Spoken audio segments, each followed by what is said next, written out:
They say love makes people do things they never imagined. For Monica Hayes, that became true the moment she met Derek Williams. Within weeks, they were finishing each other's sentences, planning weekends, talking about a future that finally felt close. After years of disappointment and being overlooked, Monica believed this time was different. But then, Derek's heart was failing. The only chance to save him was a surgery costing $68,000. Friends told her to slow down. Family tried to warn her. But Monica didn't hesitate. She sold her property, drained her savings, and took on debt she couldn't afford, just to keep the man she loved alive. People called it foolish. Monica called it loyalty. But was Monica's sacrifice truly worth it? Or had she just made the biggest mistake of her life? Welcome to True Crime Story HQ. Thanks to all my viewers and subscribers for your support. Stay tuned for daily true crime updates. Don't forget to subscribe. Detectives know that solving a case rarely begins at the scene of the crime. It begins long before that moment, in the quiet places of someone's life, where identity, experiences, and wounds form the foundation of every choice that follows. To understand how a 47-year-old woman with no criminal record could later stand at the center of a tragedy, we have to step back. Not just days or months, but decades. So we begin in Dallas, Texas, with a young girl named Monica Hayes. Monica was born in Dallas, Texas, on September 18, 1975, to Loretta Hayes, a single mother who worked double shifts at a local medical supply warehouse. Loretta was known for her kindness, but also for her unwavering discipline. She believed in structure, consistency, and faith, values she passed directly to her daughter. Their home wasn't wealthy, but it was warm, orderly, and rooted in love. Monica grew up watching her mother fight for stability, and it taught her early that love was not loud. It was quiet, steady, and proven through action. This formed the foundation of who she became. But Monica's childhood also came with challenges that would shape how the world saw her. From a young age, Monica's body developed differently from many girls her age. She took after Loretta's side of the family, where type 2 diabetes and metabolic inefficiency were common. In medical terms, she inherited a familial predisposition for adiposity, meaning her body naturally stored fat at a higher rate. Her metabolism was slower than average, and she had a mild insulin resistance that made weight management significantly harder even with proper diet and exercise. This wasn't about overeating, lack of discipline, or lifestyle. It was science, written into her DNA before she took her first breath. However, the world rarely makes room for scientific explanations. Children don't ask about medical backgrounds. Teenagers don't consider metabolic rates. Adults don't always question what they have been conditioned to believe about bodies and worth. And so, Monica learned young that society sometimes sees bodies before it sees people. She noticed the stares, the whispers, the offhand jokes that weren't meant for her ears, but still landed like stones. Loretta tried to shield her as best she could, always reminding her, "Baby, your value is not in what people see. It's in how you carry yourself." And Monica held on to that. As she grew older, a pattern formed. When men approached her, it was rarely with sincerity. Many expressed interest, but the attention was shallow. Some tried to flatter her in private but acted distant in public. Others made comments that blurred the line between desire and disrespect. Monica began to recognize when someone looked at her with genuine warmth, and when they were simply attracted to her body because it was different. One evening, when Monica was around 18, she confided in her mother, her voice low but steady, as she said, "I just don't want to be something someone hides." And Loretta replied, without hesitation, "Then don't. You teach people how to treat you." That became a defining principle in Monica's life. She learned to set boundaries. She learned to speak gently but firmly. Her demeanor was soft, but her sense of self was quietly strong. She carried herself with dignity that did not shout. It simply existed. And those who spent time around her felt it. She was thoughtful in conversation, patient with others, and slow to anger. She worked hard in school, helped her mother at home, and volunteered occasionally through church programs. People described her as dependable, Someone who remembered birthdays, who checked in when someone was sick, who followed through on what she promised. Still, the way people perceived her body never fully disappeared. There were moments in public where strangers felt entitled to comment, joke, or assume things about her. She learned how to ignore it, but it still stung. At times, she wondered why her body seemed to be the first and last thing some people noticed about her. Yet she didn't allow bitterness to take root. Instead, she focused on what she could control: her studies, her work ethic, her faith, and the relationships she chose to nurture. Loretta remained her anchor through every stage of life. Their bond was not dramatic, loud, or based on grand gestures. It was a daily choosing, two women who moved through the world side by side, holding each other up when necessary. They laughed together in the kitchen, prayed together on quiet mornings, and faced challenges as a team. If Monica felt overlooked by the world, she was never unseen in her mother's eyes, and that mattered. As Monica entered adulthood, she carried these lessons with her. She knew love required patience. She believed kindness mattered. She trusted that doing right by others would bring right back to her in return. And she hoped, deeply, that someday someone would see her not as something to use or hide, but as someone to honor, respect, and build with. But the world is unpredictable. Life can shift in ways no one prepares for. And love, the kind Monica believed in, often arrives in forms no one expects. Monica didn't know it yet, but her life was on the edge of a turning point. A moment that would bring warmth, connection, and purpose. A moment that would make her believe everything she endured had meaning. But the future holds choices, and some choices change everything. So the question becomes, when love finally found her, would it be the blessing she prayed for, or something entirely different? Monica began dating when she was 19. Growing up with a single mother, she had seen firsthand how difficult it was to raise a child alone, and she made a promise to herself early on that she would not repeat the same experience. Loretta never spoke negatively about Monica's father. She simply raised her daughter with quiet strength and constant reminders of self-respect. So when Monica stepped into adulthood and moved into the next phase of her life, she was careful. She didn't rush into relationships, and she didn't date casually. When she chose someone, it was because she believed there could be something real. During her first year of college in 2000, Monica met Reggie Turner at a campus event organized by the Student Activities Board. Reggie had the kind of confidence that drew a crowd anywhere he went. He laughed loudly, joked easily, and had a way of making people feel like they were the most interesting person in the room. What stood out most to Monica was that when he spoke to her, he looked her in the eyes, not at her body, not past her, but directly at her. For a young woman who had spent much of her life being either overlooked or reduced to her appearance, that meant something. It made her feel chosen in a way she had not experienced before. Their connection grew quickly. They shared long conversations that stretched late into the night about music, dreams, and the futures they imagined. They studied together in the library and ate lunch together between classes. Their inside jokes formed naturally, and the laughter came without effort. Reggie introduced her to his friends proudly, saying, "Y'all better be good to Monica. She's special." Those words made her feel protected. For the first time, she allowed herself to believe that maybe love didn't always come with conditions. But as the weeks became months, small changes began to appear. They were subtle at first, so subtle that Monica didn't recognize them as red flags. Reggie would make comments about her eating habits. "Maybe skip dessert tonight, babe. You know how your body is."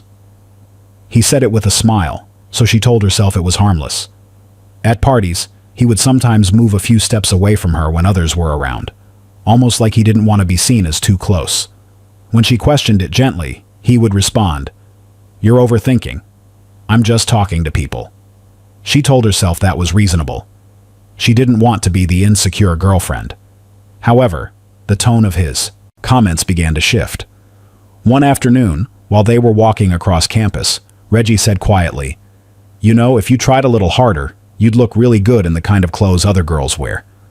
When Monica paused, unsure how to respond, he added, "I'm just trying to help. Don't take it personally." She swallowed her hurt. The man who once made her feel seen had just made her feel small. Still, she convinced herself he didn't mean it cruelly. She reminded herself of the laughter, the closeness, the memories. Over time, the gap between how Reggie spoke to her in private and how he acted in public widened. In private, he would hold her, kiss her, and tell her she was beautiful. But in public, he became critical, distant, and sometimes almost embarrassed to stand beside her. If friends teased him about dating a girl with curves, he would laugh instead of defending her. Once, when Monica finally asked, "Does it bother you to be seen with me?" he told her, "Don't make things complicated. I care about you. That's what matters." Monica felt the sting of the answer he didn't say out loud, and yet she stayed. Not because she didn't recognize what was happening, but because leaving felt heavier than enduring. In college, relationships became public property.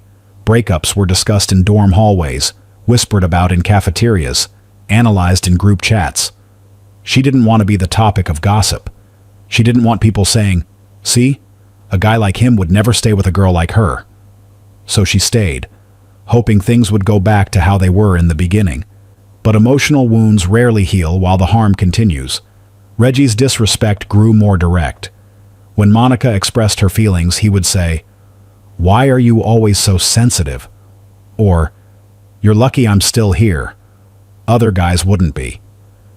Those words didn't just hurt. They began to shape how she saw herself.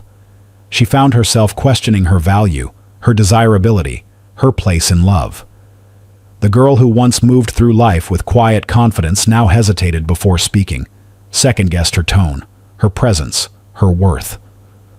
Loretta noticed the change before Monica ever said a word. One evening during winter break, as they sat together at the kitchen table, Loretta looked directly at her daughter and said, "Baby, no love should make you shrink in spirit."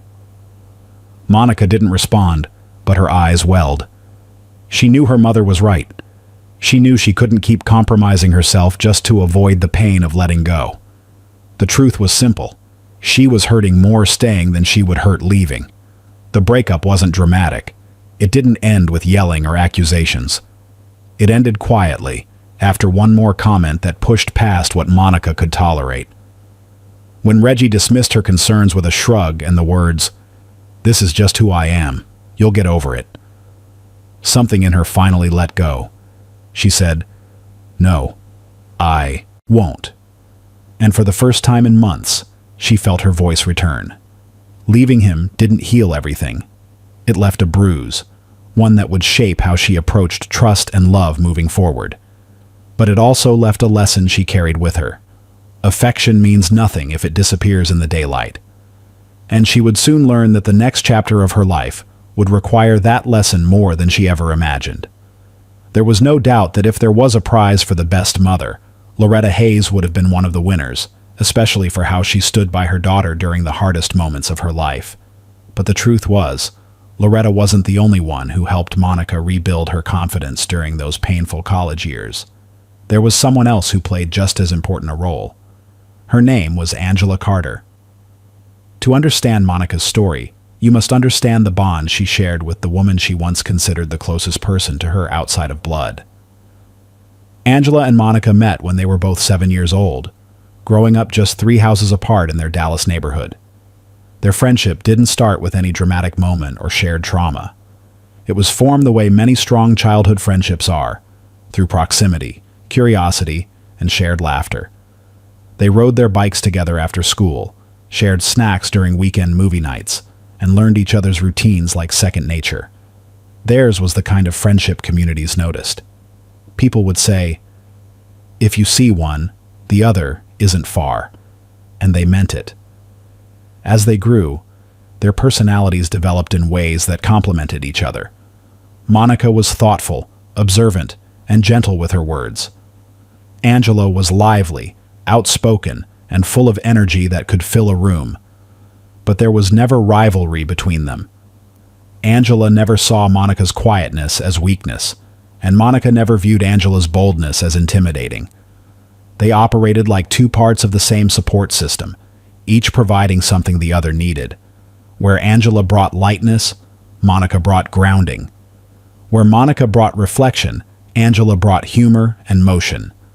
They went through school milestones side by side, middle school dances, high school graduation, shared dreams of what adulthood might look like. They told each other everything. They knew each other's fears, insecurities, hopes, and plans. When life came with disappointments, they didn't distance. They leaned in. If Monica felt discouraged, Angela showed up. If Angela felt overwhelmed, Monica listened. When one cried, the other didn't always try to fix it. They just sat with each other in the moment. That's how deep friendship works. It doesn't always require grand gestures, just presence. When college came, their paths went in different physical directions. Monica attended a different college in Denton, while Angela went to a private college, roughly 4 hours apart. But distance didn't weaken them. They found ways to communicate consistently.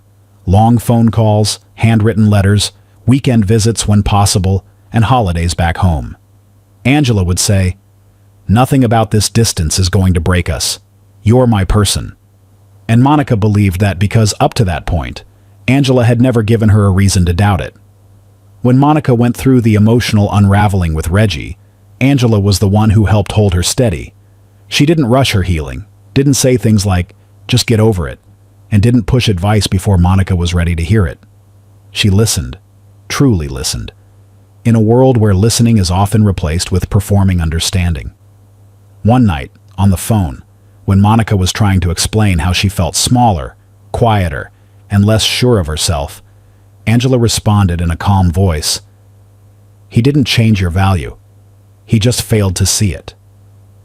It was the type of statement that sticks to a person's soul. Angela didn't let Monica isolate. She visited more often, brought her small gifts, cooked meals with her, and found small ways to help her reconnect with parts of herself that had been buried beneath emotional bruising. They laughed again. They made plans again. Loretta saw this and trusted Angela, not just as her daughter's friend, but as someone who genuinely cared about Monica's emotional well-being. In many ways, Angela was like an extension of family, someone who could walk into their home without knocking and knew exactly where the glasses were kept in the kitchen. For nearly 20 years, the friendship remained steady. They attended each other's birthdays, job celebrations, and losses. They sat together in hospital waiting rooms when a family member was sick. They helped each other pack during moves. They were constants for each other during seasons when everything else shifted. Their closeness wasn't performative. It wasn't something for social media or public validation. It was lived in, tested, and familiar. And for Monica, that friendship was a foundation. Something that assured her she was not alone in life even when romance disappointed her. Angela would sometimes say playfully, "Love will come when it wants, but until then, you're stuck with me." Monica would laugh because she believed that part was true. They were permanent. But something else was true too, something neither of them could have known then. Life does not always protect the bonds we assume are unbreakable. Sometimes change enters quietly, not through conflict, not through betrayal at first glance, but through circumstance, through the arrival of someone new who shifts the balance, the routines, the emotional center. Angela's presence in Monica's life was steady, supportive, and loving. There was no sign, no reason, no hint of distance forming. There was no jealousy, no hidden resentment, no cracks. Not yet. Everything between them was still what it always had been, the kind of friendship people admire. But soon, someone would enter both of their lives, someone neither of them expected, someone who would reshape what loyalty meant, what love demanded, and what pain could look like when it came from the one person you never imagined would cause it. With the support of the two best women in her world, Monica began rebuilding her life piece by piece. Loretta's steady presence offered foundation and emotional grounding, while Angela's friendship helped bring laughter back into her days. There was no rush, no pressure to become a newer version of herself overnight. Healing came in steps, slow, intentional, steady. She didn't make grand announcements or post motivational statements anywhere. She simply lived her recovery quietly, in ways that mattered. Monica returned her attention to work and soon found herself advancing.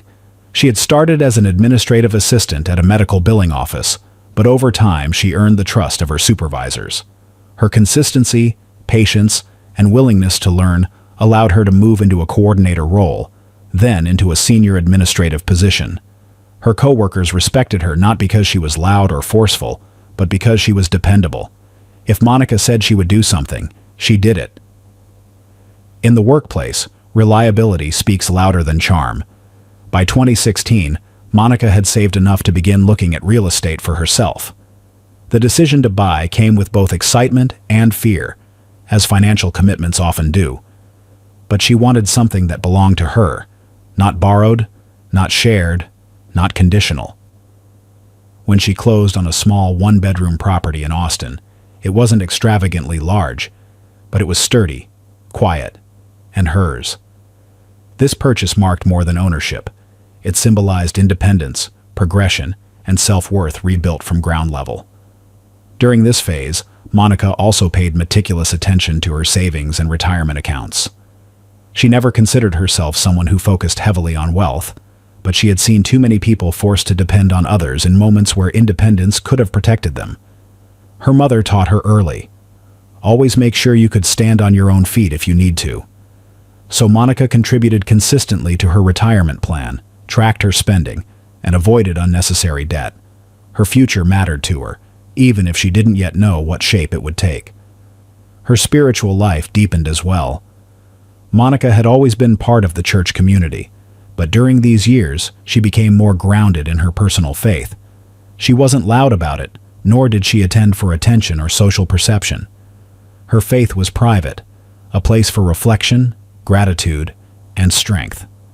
She didn't chase titles or chase validation from others. She prayed quietly, journaled occasionally, listened more than she spoke, and she stayed away from drama, knowing that peace is something built, not stumbled into. Around this time, one of the associate pastors at her church, Pastor Raymond, began showing her thoughtful attention. He was kind, polite, and respectful. He would greet her warmly after service, and sometimes stay to converse with her and her mother. His intentions were not unclear. One Sunday after service, he gently said, "Monica, if you ever have time, I would like to take you to dinner. Just to talk. Nothing rushed."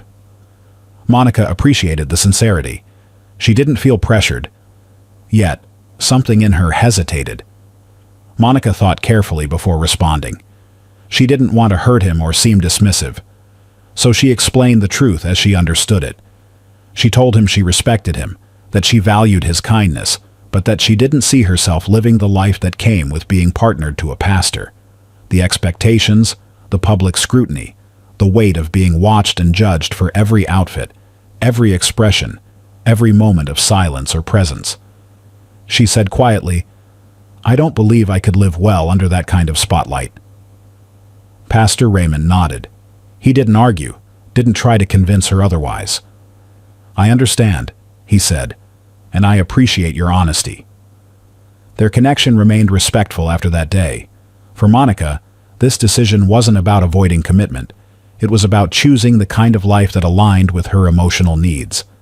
She didn't want a relationship that lived on a stage, narrated by others. She wanted something private, calm, steady, where love was shared quietly, rather than performed publicly. She wanted to feel chosen in a way that didn't require her to change herself to fit someone else's role. She wasn't closed to love. She was cautious. Caution was not fear. It was experience. As time continued, Monica settled into her life more peacefully than she ever remembered feeling before. Her days were structured. Work, calls with her mother, church on Sundays, movie nights with Angela, the occasional grocery trip with small splurges like fresh flowers or candles. Her life wasn't dramatic or chaotic. It was stable. It was safe. And after years of emotional wounds, stability felt like a blessing. However, life has a way of shifting in moments we least expect. Changes don't always announce themselves.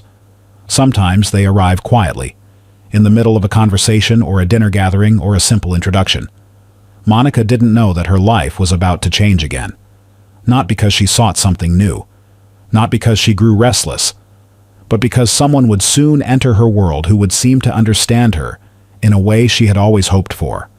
Someone who would speak to her with gentleness she hadn't felt in a long time. Someone who would laugh with her easily. Someone who would make her feel seen again, deeply seen, in ways she believed were possible, but had not experienced to this depth since her early youth. His name would be Derek Williams, and his arrival would start a chapter Monica could not have prepared for, even with all the healing, rebuilding, and caution she carried. Monica didn't go to that Friday game night looking for anyone. In fact, if Angela had told her ahead of time that people there would be trying to pair her up, she probably wouldn't have shown. It was October 8th, 2021, and after another long week at work, she just wanted laughter, food, and the comfort of familiar faces. The gathering was held at one of Angela's co-workers' homes in Cedar Hill, a small get-together filled with board games, music, and the easy chatter of people who knew each other well enough not to impress anyone. Among the handful of guests was a man named Derek Williams, 39 years old, a supply chain technician who'd recently moved back to Dallas to be closer to family after health issues forced him to slow down. He wasn't the loudest in the room or the first to speak. Monica noticed him because he listened. When people joked, he laughed softly, not to be seen but because he found it genuinely funny. When introductions went around, he shook her hand firmly and said, "I've heard Angela mention you. You're the one who actually beats her at dominoes." Monica smiled, slightly embarrassed. "Only when she lets me," she replied. That simple, easy exchange broke through her guardedness. Derek didn't size her up the way men sometimes did. He spoke to her like they were equals in the same story. As the evening went on, they ended up on the same team during a trivia round. He leaned in, whispering answers, making her laugh more than she had in months. When the game ended, he asked casually, "Do you ever play this seriously, or just for bragging rights?" She answered, "Winning's nice, but I'm mostly here for the snacks."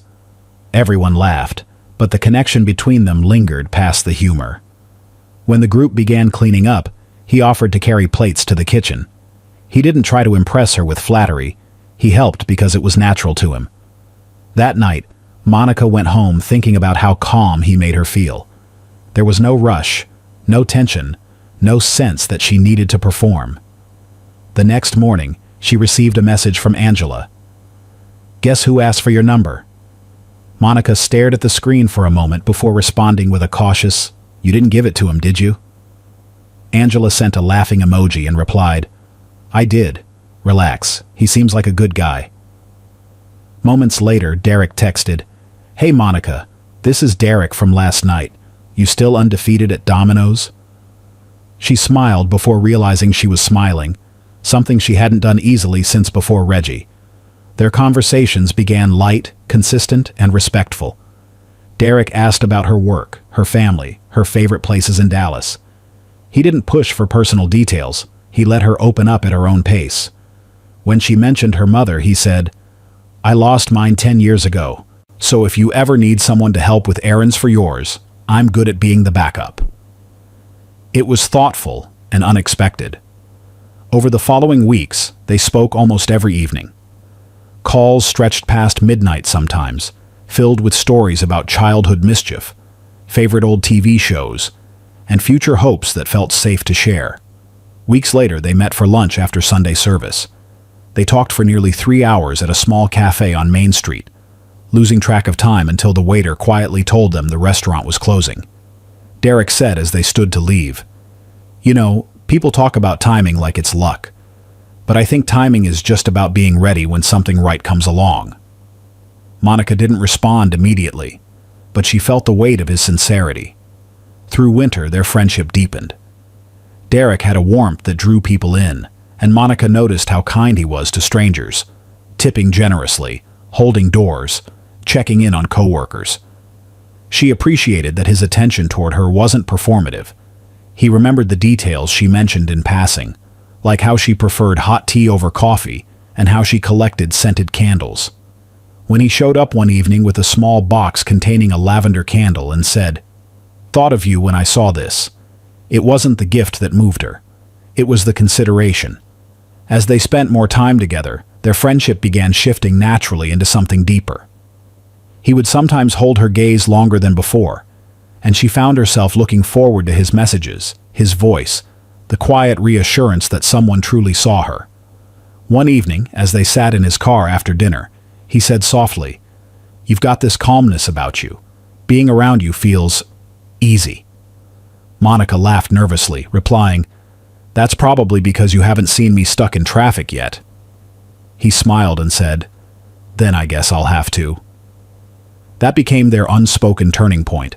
By early 2022, it was clear to both of them that what they had was no longer just friendship.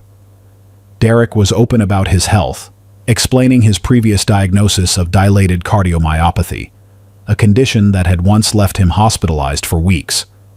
"I'm managing it now," he told her, "but sometimes I still get tired fast." Monica didn't flinch. She asked questions, learned what medications he took, and made sure she understood what his condition meant. He seemed surprised by her genuine concern. "Most people back off when they hear stuff like that," he said quietly one evening. Monica looked at him and replied, "I'm not most people." That line stayed between them like an invisible promise. They started spending weekends together.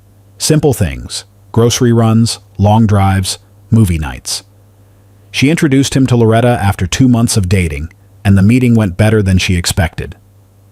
Loretta later said, "He looks you in the eye, baby. That's a good sign." Angela, too, approved of him, texting Monica later, "Finally, someone who matches your heart." For Monica, Derek represented something she had almost stopped believing in: genuine companionship without judgment. He made her laugh again. He made her feel safe enough to trust. She told Angela once, "He doesn't treat me like I'm someone to fix. He treats me like I'm already enough." It was the kind of statement you only make when healing has truly begun. But beneath the comfort of new love always lies uncertainty. Not the dark kind, but the fragile one that asks, "How long can this last?" Monica didn't know that question was already quietly forming in the background of her story. All she knew was that for the first time in many years, she had stopped counting what she'd lost and started believing in what she could build. And in just a few months, that belief, and every boundary she thought she understood, would be tested in ways she could never have imagined. Just when life seemed steady for these two, everything changed in early March 2022. Derek began experiencing shortness of breath more frequently, brushing it off as a long week, or just being tired. But one evening, while they were watching a movie at Monica's home, he paused mid-sentence, reached for his chest, and gasped for air. Monica described the moment later, saying, "His eyes, they went distant, like he was trying to stay present, but his body was giving up." She called 911 immediately, her voice cracking but firm, guiding him to remain seated, to breathe slowly, to stay awake. Paramedics arrived within minutes and rushed him to a medical center, where doctors stabilized him and ran tests to understand how severe his heart function had become. The cardiologist, Dr. Patel, met with Monica and Derek the next morning. His tone was direct, steady, the kind doctors use when the truth cannot be softened. He explained that Derek's condition, dilated cardiomyopathy, had progressed, and his heart's pumping efficiency had fallen into a critical range. "The medication is no longer enough," he said. "We need to intervene surgically. Waiting increases the risk of sudden cardiac arrest." Derek stared ahead silently, while Monica squeezed his hand. Later that afternoon, when they were alone, Derek whispered, "I'm scared, Mon," and she replied, "We're getting through this. Together." The financial estimate changed everything. The surgery would cost $68,000, and while Derek did have insurance, it covered less than half. The out-of-pocket remainder sat like a weight in the room. The social worker assigned to the case suggested payment plans, applying for aid, exploring charity networks, and even delaying the procedure to seek additional support. Derek lowered his head and said softly, "I don't have that kind of money. Not even close." The silence that followed was heavy, full of fear, uncertainty, and a question neither of them wanted to voice. What happens if they can't afford it? Monica did not wait for discussions, committees, or second opinions. She moved with certainty, almost instinct. Within 2 weeks, she met with a realtor and listed her Austin property, the house she had purchased with pride years earlier. The agent asked, "Are you sure? The market is shifting." Monica responded, "I don't have time to wait for the perfect offer." She cashed out part of her 401k, knowing the tax penalties would follow. She applied for a personal loan, using Loretta as her guarantor, something her mother hesitated to sign but ultimately did. The warnings came quickly, layered in concern rather than judgment. Her mother said, "Baby, you are giving away your future for someone who hasn't promised you his." Her cousin Danielle told her on the phone, "You don't have to be the hero in every story. Let his family step up too." Even Derek's older sister, Melanie, made a quiet attempt to intervene. "We can figure this out as a family. You don't have to carry all of this." But Monica's answer was always unwavering. She would say gently but firmly, "Love is supposed to cost something. This is my something." To Monica, this sacrifice wasn't reckless. It was meaningful. She believed that choosing someone in their hardest moment revealed the truth of a relationship. She had spent years guarding her heart, years questioning whether she was worthy of being chosen in return. And now, when life demanded a choice, she chose boldly. In her mind, this was the turning point where their lives joined permanently. She saw futures, shared bills, shared meals, shared faith, shared home. She believed she was not just saving a life. She was protecting the life she was already building. During the pre-surgery appointments, Monica was present for everything.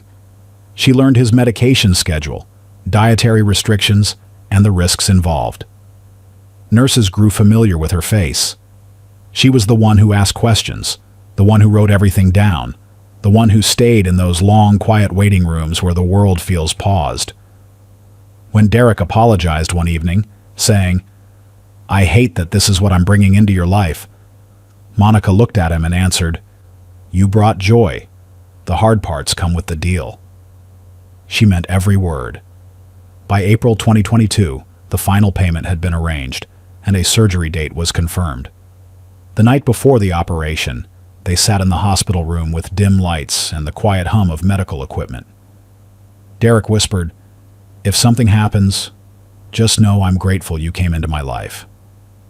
Monica placed her hand over his and said, "You're not going anywhere. We have things to do. We have a future." She believed it.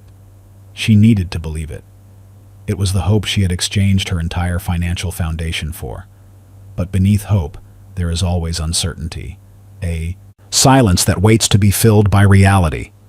Surgeries don't just affect bodies, they affect relationships. Heart conditions don't just test medical limits, they test emotional ones. And when a person sacrifices everything in the name of love, the question that lingers quietly beneath that sacrifice is always the same.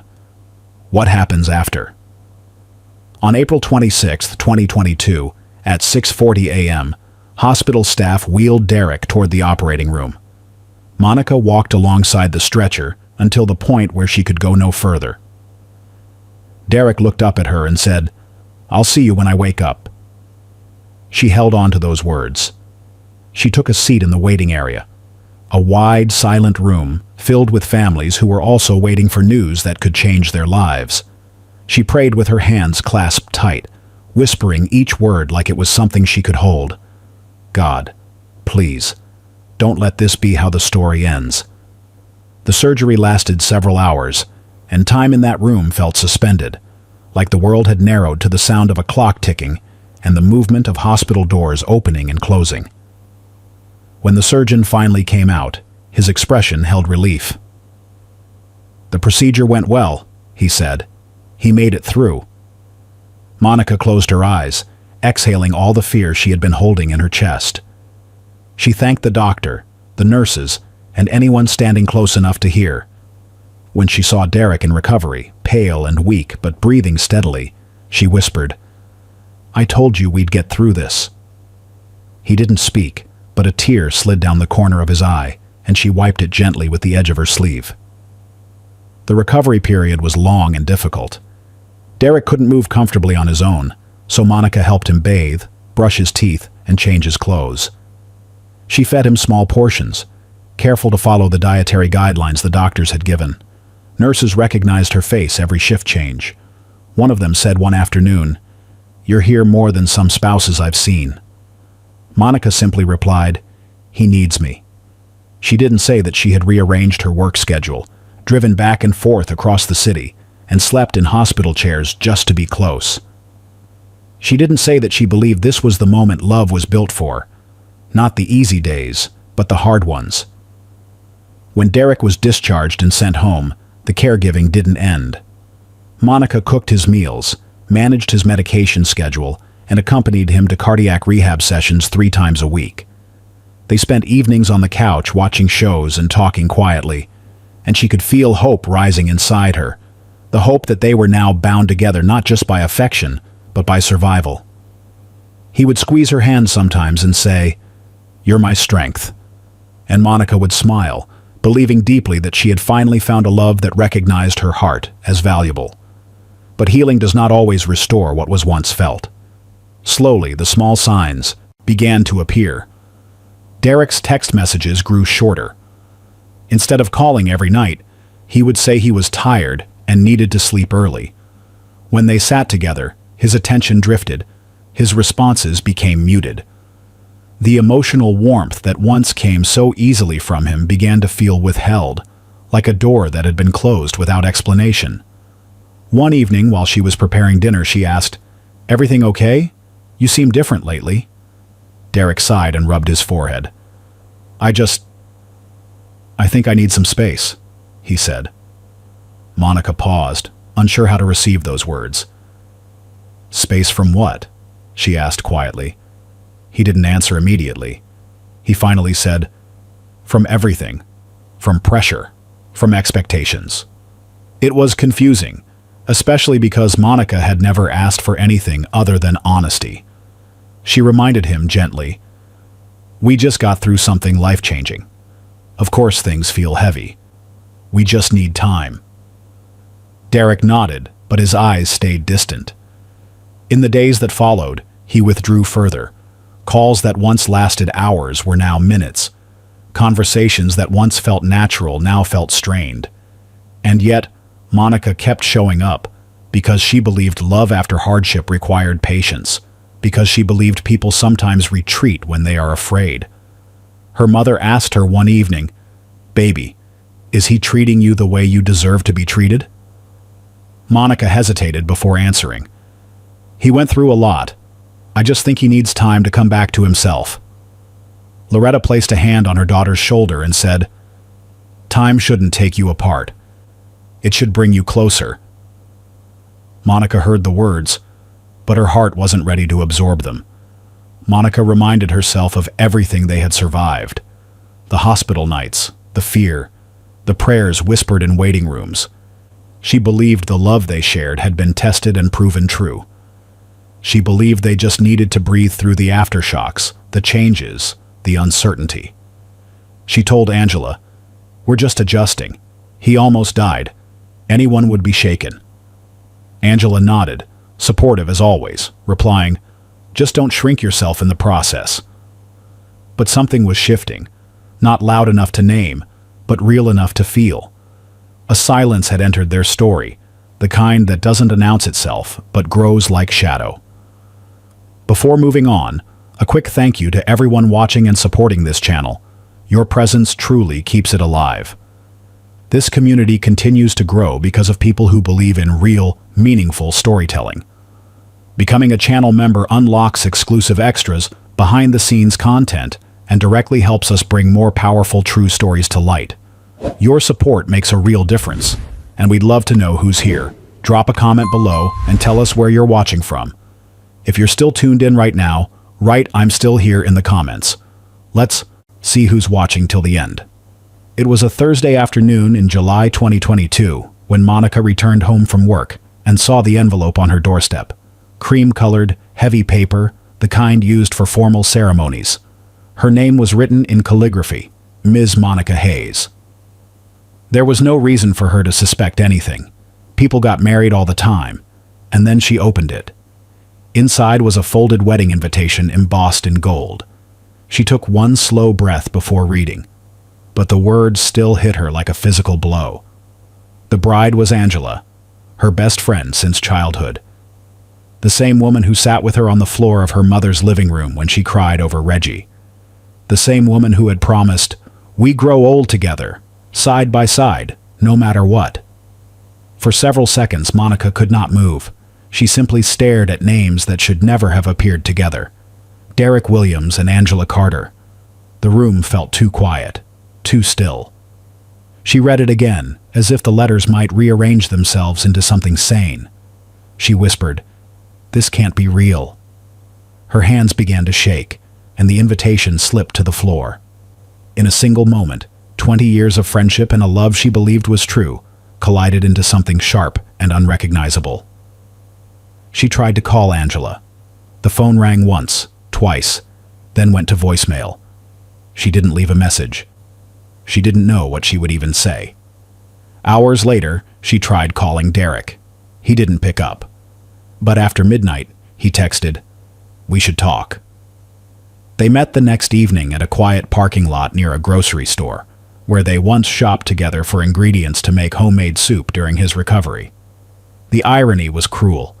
He stood with his hands in his pockets, not looking directly at her. Monica's voice was steady, but her breathing was shallow. "Tell me this isn't true." Derek didn't say sorry. He didn't try to explain. He simply said, "Angela and we connected. It just happened." That sentence alone fractured something inside her. "You connected?" she repeated. "While I was helping you learn to walk upstairs again? While I was washing your hair because you couldn't lift your arms?" Her voice didn't rise. It broke. Derek looked down, guilt flickering but never landing. Then came the words that would follow her into every sleepless night that came after. "You're a good woman, Monica, but you're not the kind of woman I want to be seen with. You're too big, too old." The silence after those words was suffocating. It was more violent than any argument could have been. Monica didn't scream. She backed away slowly, feeling her chest tighten. She turned and walked to her car without saying another word. The drive home felt endless, the road blurring as tears blurred everything beyond the windshield. When she reached her house, she sat in the driveway and cried until her throat burned. In the days that followed, Monica barely slept. Night came, but rest did not. She replayed the surgery, the meals she cooked, the documents she signed, the property she sold, the loan her mother co-signed. She remembered sitting beside him in the hospital, praying over him. And now, the man she fought to save was preparing to marry the woman who had held her hand while she cried years ago. The betrayal did not come from one place. It came from every direction at once. Then came the photographs. Angela posted them on Facebook first. A picture of her hand with a ring. A caption, "Forever starts now." Another photo. Angela and Derek at a restaurant smiling. The comments were full of congratulations. People who didn't know. People who didn't understand.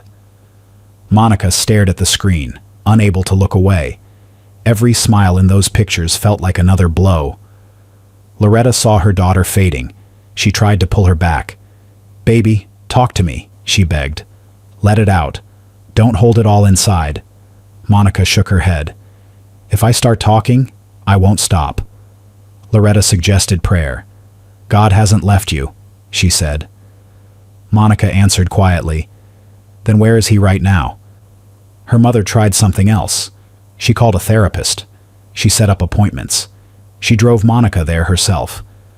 But when they arrived in the parking lot, Monica refused to go inside.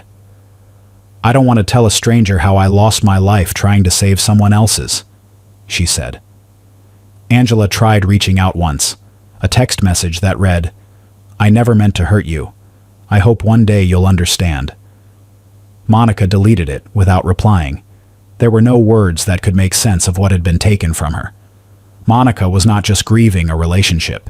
She was grieving trust, identity, the version of her future she believed was secure. Everything became heavy. Days blurred. She stopped answering calls. She stopped opening curtains. Food lost taste. Time lost shape. Her mother kept coming over, cooking meals, cleaning, laying her hand on Monica's back while she sat silently on the edge of her bed. Sometimes Loretta just sat beside her. No words, just presence. "You are still here," she whispered once. "And as long as you are here, this story is not finished." But some wounds don't heal with time. Some betrayals do not fade. They ferment. They settle. They change the shape of what a person knows about the world. The wedding day was August 13th, 2022, a warm Saturday afternoon in Dallas, the kind where the sun sat high and steady, as if unaware of the storm forming behind quiet eyes. Monica had not slept the night before. Days had begun blending together, each one heavy, silent, thick with the kind of grief that doesn't announce itself loudly, but settles quietly in the bones. She had tried to return to routine, church, work, home, but everything felt altered. She would fold laundry and suddenly realize she had been sitting still for an hour, staring into nothing. She felt abandoned twice, first by the man she believed she had saved, and then by the best friend who once promised she would never walk alone through anything. The wedding was held at a small church with white walls and a dark wooden cross mounted behind the altar. The ceremony began at 3 p.m. Witnesses described the service as intimate and soft, with music playing and guests smiling politely. And somewhere around 3:28 p.m., Monica pulled into the parking lot. There was no rushing, no panic. The decision had not formed in a single moment.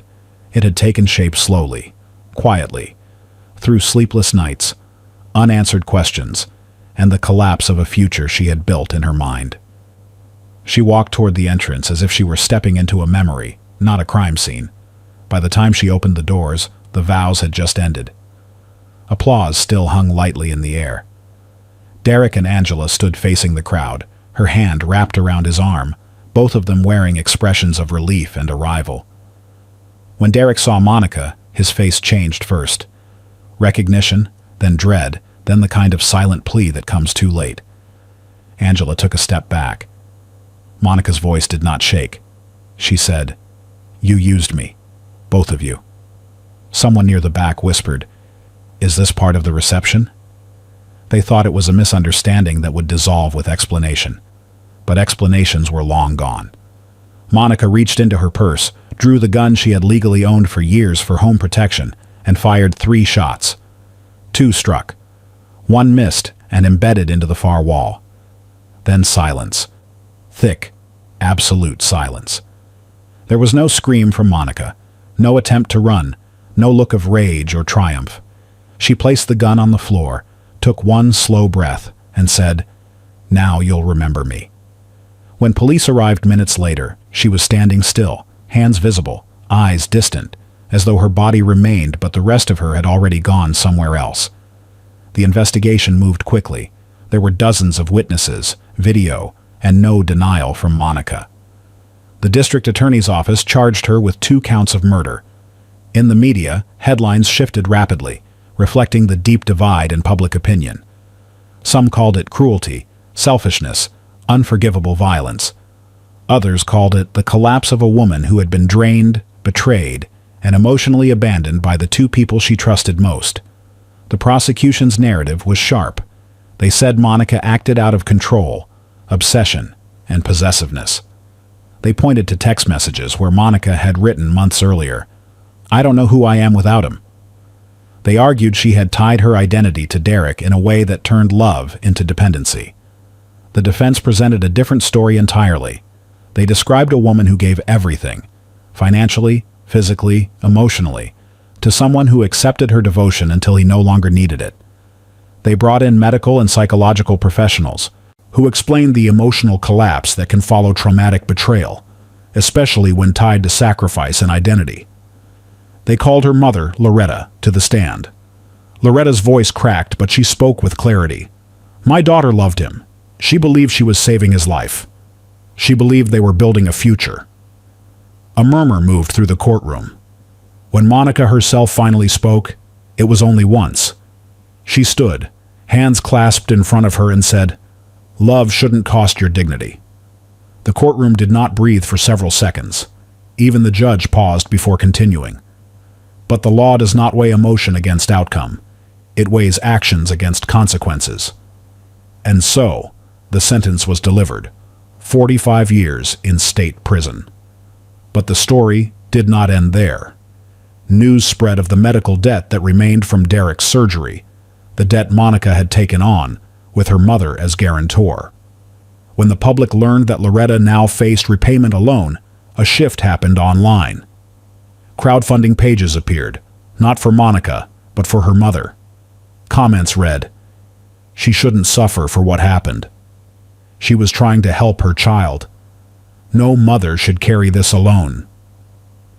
Donations came from strangers, women who saw a reflection of themselves in the story, men who recognized what betrayal can do, families who understood love's cost. It did not fix what had been broken. It did not rewrite the ending. But it was a quiet gesture, a recognition that pain had many victims here. In the end, Monica disappeared behind prison walls, no longer the woman who hoped, nor the woman who waited, but the woman who reached her breaking point. And behind her, the world continued to debate. Was this a crime of cold intent, or the final collapse of a heart pushed beyond what a heart should ever have to bear? Stories like this force us to confront uncomfortable truths. We often imagine heartbreak as something emotional, something you cry through and eventually move past. But sometimes, heartbreak reaches a depth where the person you were before no longer exists on the other side.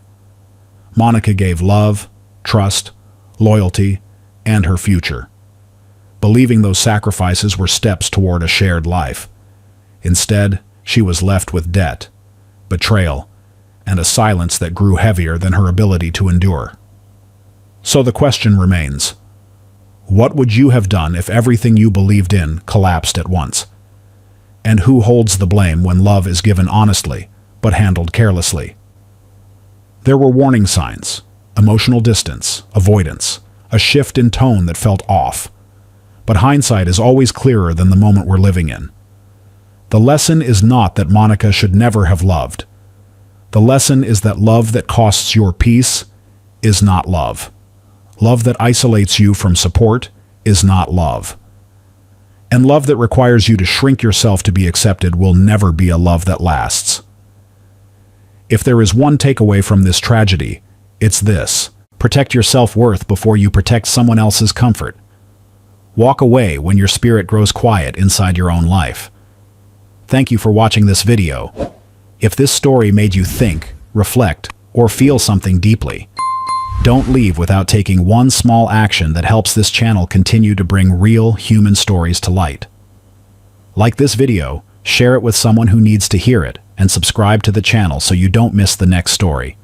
Take care of yourself and your heart.